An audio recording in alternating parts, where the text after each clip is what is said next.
Students, class 10th। ये चौथा topics है, उसी के आगे हमने अब आगे ओम्स लॉ है। ओम्स लॉ, ओम एक वैज्ञानिक हैं जिन्होंने इस नियम का प्रतिपादन सन 1828 में ओम ने इस नियम का प्रतिपादन किया।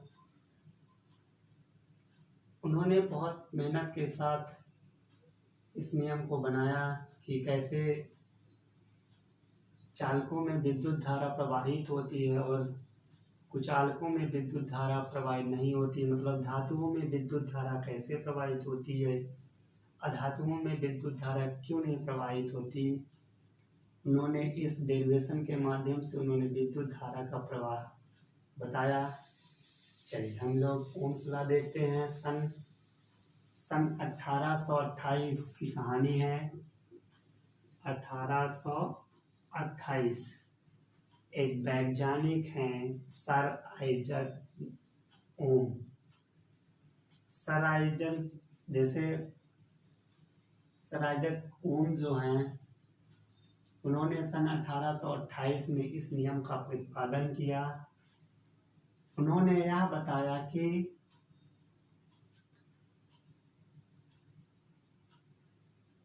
यदि किसी चालक की भौतिक अवस्थाएं जैसे लंबाई, तापमान, क्षेत्रफल आदि में कोई परिवर्तन ना हो, लेकिन इसमें बहने वाली विद्युत धारा सिरों पर लगाए गए विभवांतर के अनुक्रमानुपाती होता है। डेफिनेशन क्या है? डेफिनेशन लिख लीजिए। यदि किसी चालक की भौतिक अवस्थाएं जैसे लंबाई, तापमान, क्षेत्रफल आदि ना बदले तो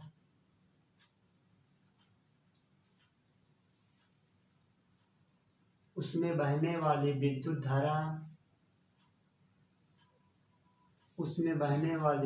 धारा सिरों पर लगाए गए विभवांतर के अनुक्रमानुपाती होता है।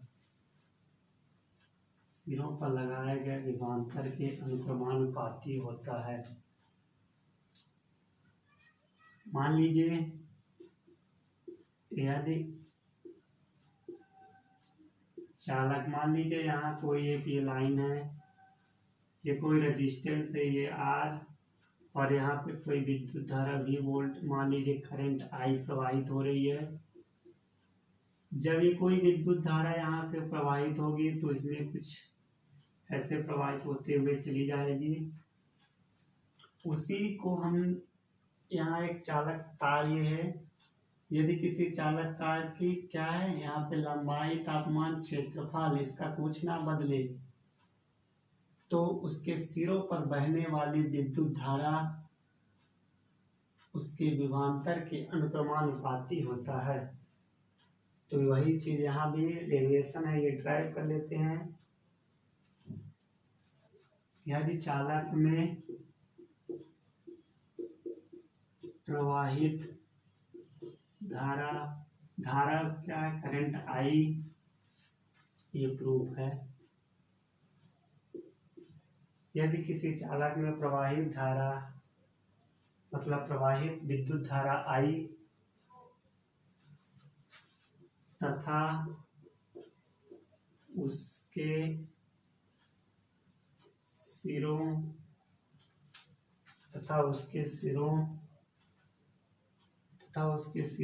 पर उत्पन्न विभवांतर भी हो तो देखिए, यदि चालक में प्रवाहित धारा I तथा उसके सिरों पर उत्पन्न विभवांतर भी हो तो किस नियम से? ओम्स लॉ में, ओम के नियम से क्या होगा? V प्रोपोर्शनल I मतलब कहने का मतलब है अनुक्रमानुपाती का मतलब ये भी बढ़ेगा तो ये भी बढ़ेगा। यदि कोई करंट भी बढ़ेगी तो ये भी बढ़ेगा। अनुक्रमानुपाती का मतलब दोनों बढ़ेंगे।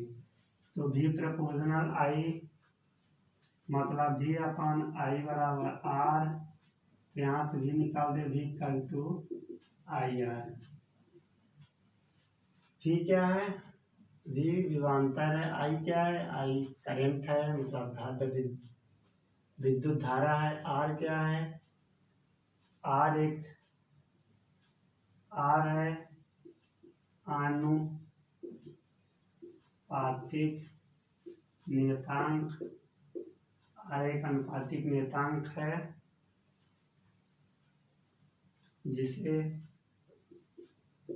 क्या कहा जाता है? जिसे चालक का प्रतिरोध कहा जाता है। जिसे चालक का प्रतिरोध कहा जाता है। जिसे चालक का प्रतिरोध कहा जाता है। ठीक है। प्रतिरोध का मात्रक क्या होगा? मात्रक ओम है और ये संकेत इसका है। देखिए इस नियम का प्रतिपादन सन 1828 में वैज्ञानिक साइमन ओम ने किया था और इसकी डिफिनेशन यदि किसी चालक में प्रवाहित धारा यदि किसी चालक में नहीं ये नहीं यहाँ ये देखिए डिफिनेशन इसकी यदि किसी चालक की भौतिक अवस्थाएं जैसे लंबाई, तापमान, क्षेत्रफल आदि में कोई परिवर्तन ना हो तथा उसके सिरों पर बहने वाली विद्युत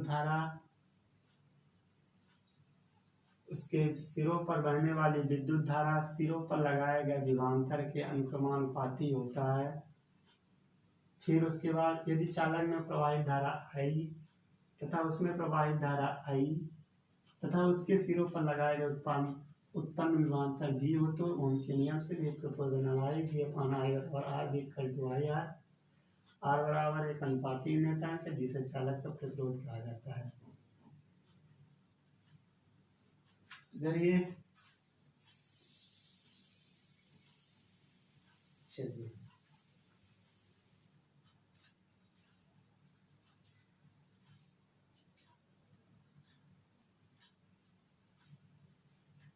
अगला है विद्युत परिपथ।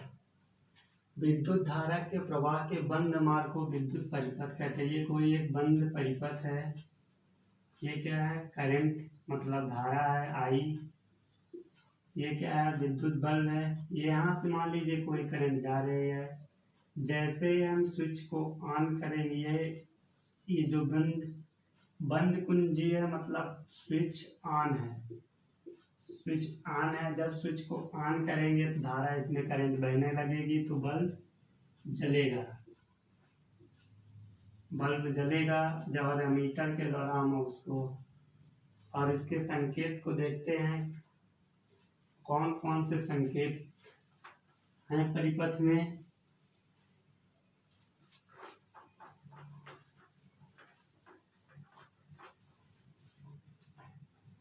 चलिए कोई एक तरफ अवयव लिख लीजिए और इधर संकेत। विद्युत सेल को किस तरह दिखाते हैं? एक बड़ी फिर एक छोटी ऐसे विद्युत सेल हो गया। विद्युत सेल में करंट कैसे जाती है?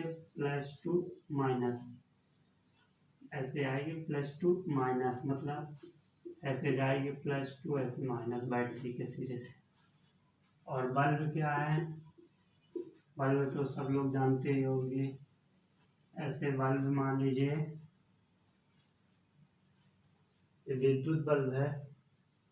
जब विद्युत धारा प्रवाहित होगी तभी विद्युत बल्ब जलेगा। जैसे स्विच ऑन करेंगे विद्युत धारा प्रवाहित होगी। विद्युत धारा प्रवाहित होगी तो बल्ब ऑन रहेगा। और बैटरी आराम से देखिए बैटरी को बहुत अच्छी तरह से बैटरी हरदम प्लस टू माइनस सेल देखे हैं आप लोग, एक तरफ माइनस सेल होता है प्लस, फिर अगर जोड़ना हो तो अगर सेल को फिर से संयोजित करना हो तो फिर plus minus plus minus plus minus फिर प्लस फिर माइनस, इस प्रकार से सेलों का संयोजन होता है।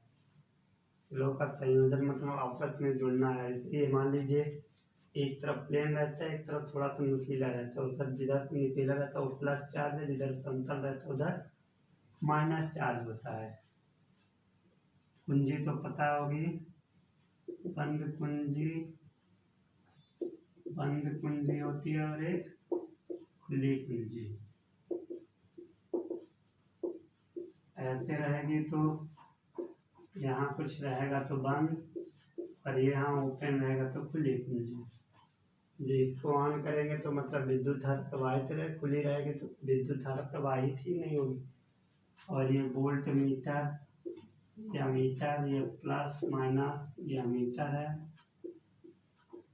अभी इसलिए इसको पढ़ते हैं कि क्वेश्चन करेंगे तो हमको पता रहना चाहिए विद्युत सेल कहाँ है, बैटरी कहाँ है, कुंजी खुली है कि परिपथ बंद है। और रजिस्टेंस, ये प्रतिरोध है, रेजिस्टेंस को आर से दिखाते हैं। और ये कोई वोल्ट भी वोल्ट, ऐसे वही वोल्ट, ये हमारे संकेत हैं।